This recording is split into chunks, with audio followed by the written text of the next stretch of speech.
Halo warga sekolah, kembali lagi dengan Capsek Sekolah Horor. Apa kabar kalian semua? Semoga baik-baik saja. Di kelas sekolah horor kali ini menceritakan tentang Jangan Sembarangan bagian ke-1. Cerita ini bersumber dari akun Twitter @ua_cn24. Kisah ini menceritakan mengenai pengalaman-pengalaman horor dari seorang mahasiswa yang bernama Ua yang hendak membuat film untuk Festival 21, di mana dalam proses pembuatan filmnya mengalami gangguan-gangguan mistis. Bagaimana lanjutan ceritanya? Sebelum kalian mendengarkan cerita ini, Capsek akan berterima kasih untuk like, share, dan komen kalian di video ini. Lanjut saja, selamat mendengarkan.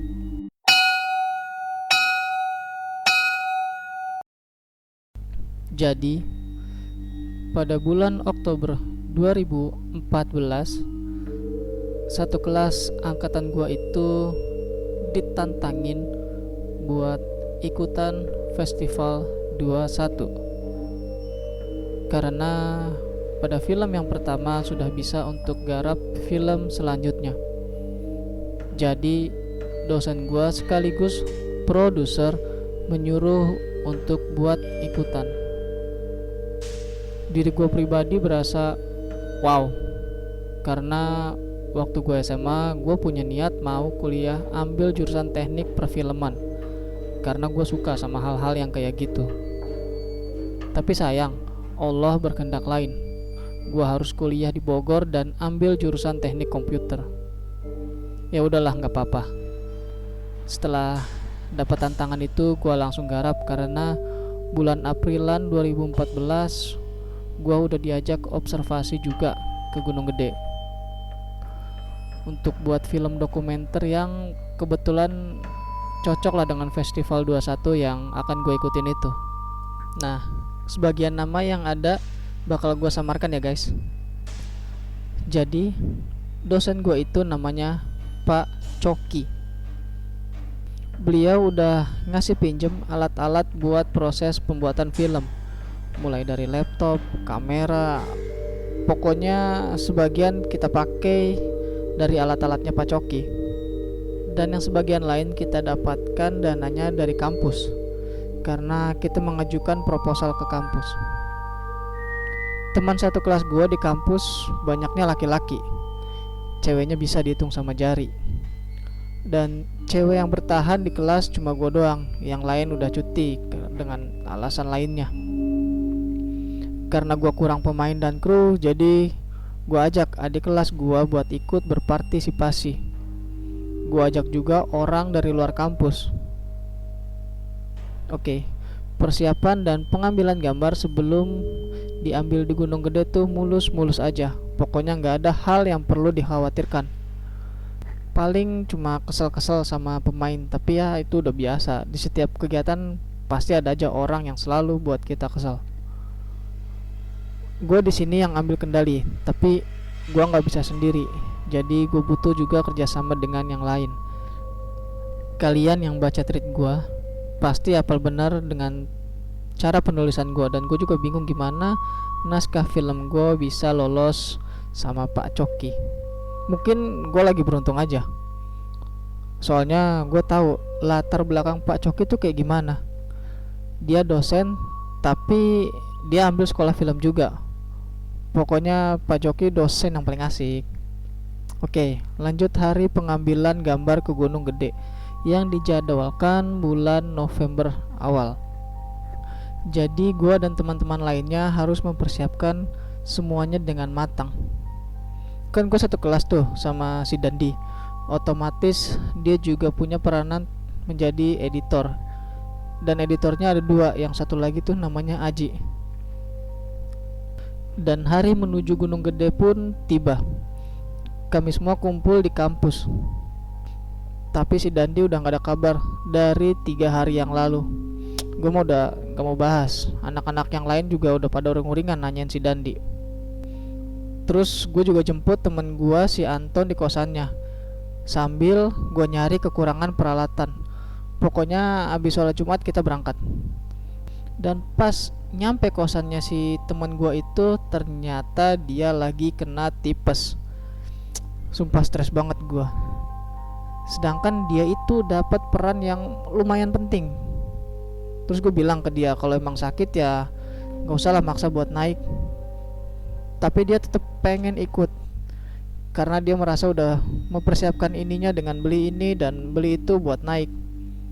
Dan dia juga merasa gak enak karena menurutnya emang ada peran penting di film kita itu. Gue cuma bisa diam cari solusi entah bagaimana. Kebetulan gue bawa 2 motor sama si Aji ke tempat kosannya Anton. Kita berdua bingung karena dia benar-benar maksa untuk ikut.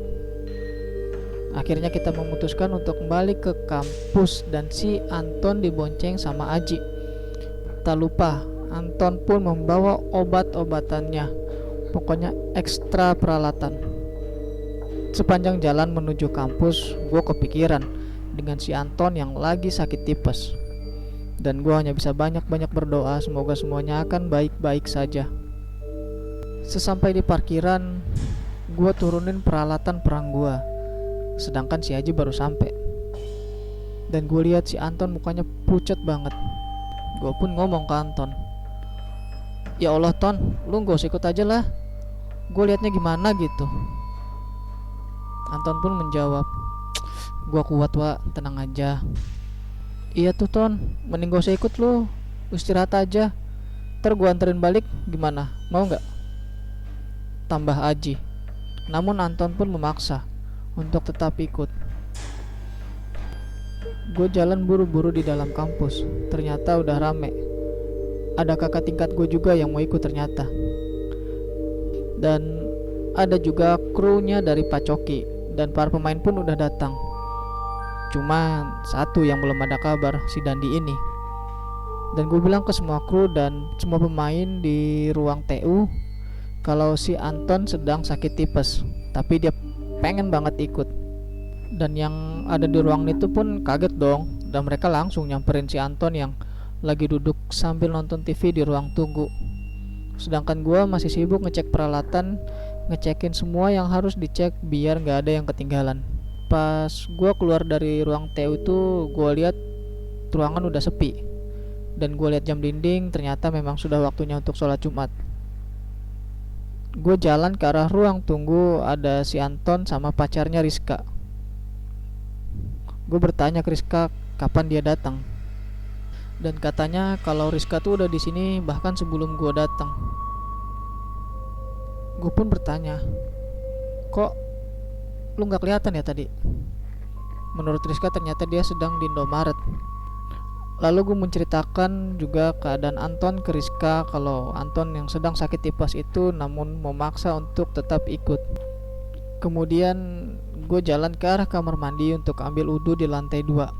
Guys, gue ceritain sebelum berangkat ke Gunung Gede ya. Jadi 1 minggu ke belakang itu gue dan teman-teman sudah mengambil gambar di Gunung Halimun Salak. Jadi sebelum gua mau ambil gambar, gua harus dan wajib banget cek lokasinya.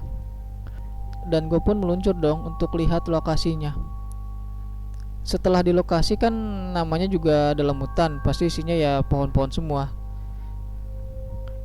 Kemudian ada temen gua yang berperan sebagai Astrada ngomong kayak gini, "Waduh, tempatnya demit ini." Dan gue pun gak nyautin dia ngomong kayak gitu. Gue masih sibuk aja cek lokasi buat ngepasin sesuai dengan lokasi yang gue tulis di skenario-nya. Teman-teman yang lain juga ada yang sibuk ngambil gambar, dan yang lainnya ada yang ngurus perizinan buat ambil gambar sekaligus buat nanti kita ngecamp. Setelah selesai semuanya, 2 hari kemudian kita semua datang lagi ke Halimun Salak dengan semua kru. Sesampai di Halimun Salak, kita langsung siapin alat untuk ambil gambar. Kita sampai sekitar jam 1 siang. Karena kita sudah izin semuanya, jadi gak usah kesana sini lagi. Tapi sangat disayangkan, cuaca gampang sekali berubah-ubah. Hujan pun turun. Kita pun berteduh di sebuah villa dan boleh digunakan sama petugasnya. Ya gue liatnya ya serem, gue gak masuk malah. tetap di luarnya aja sambil lihat skrip. Ya Allah, dari jam 2 turun, hujan berhenti jam 4 sorean. Kita pun langsung ambil gambar, sedangkan yang lainnya buat tenda untuk kita nanti beristirahat. Kenapa kita nggak tidurnya di villa aja sih? Ya karena kita harus bayar, sedangkan kan izin awal kita hanya untuk mengambil gambar, tapi itu pun juga udah lumayan. Namun hujan pun kembali turun, dan terpaksa kita harus ngambil gambarnya sambil hujan-hujanan. Tapi tentunya kita istirahat terlebih dahulu soalnya udah mau maghrib. Pak Coki nggak ikut ngecamp. Dia mau pulang ke Jakarta soalnya besok Pak Coki ada acara. Jadi dia diantar Hakim ke stasiun Bogor. Nah, Mbak Nurut juga nggak ikut karena dia juga ada acara.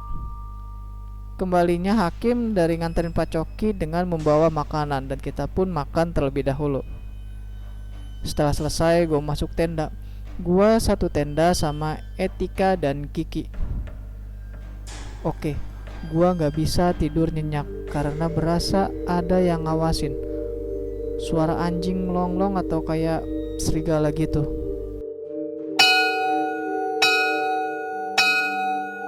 Itu dia cerita mengenai jangan sembarangan bagian ke-1, di mana salah satu pemain mereka yang bernama Anton mengalami sakit tipes saat pembuatan filmnya akan dimulai.